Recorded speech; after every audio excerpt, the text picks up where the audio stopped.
jo voldria defensar la no urgència d'aquest punt i ho faig pensant en que l'expedient s'ha convocat l'ordre del dia del plenari, el tema anava a l'ordre del dia, però l'expedient no ha estat complet fins fa uns minuts.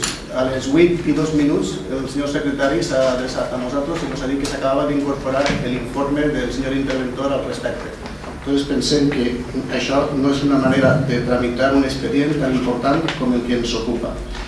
En segon lloc, la proposta de la senyora alcaldessa fa referència a un escrit del senyor secretari que no està en la carpeta. Almenys este matí no figurava en la carpeta i per tant considerem necessari que tots els documents que són fonamentals per a justificar la seva proposta han d'estar a disposició de tots els regidors en el moment que toqui. Este matí no estava, no sé si esta vesprà s'ha incorporat aquest document. En tercer lloc, pensem que no hi ha una necessitat en la part corresponent a la creació del lloc de treball de vicesecretari interventor i per tant això ens fa pensar que no és ni molt menys urgent.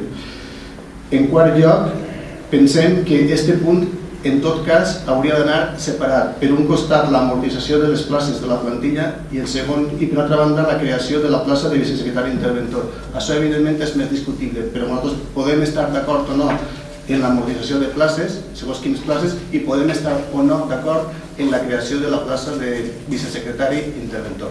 Per aquests motius, jo crec que la proposta tal com està, incompleta, precipitada i en aquests moments no s'hauria de tramitar.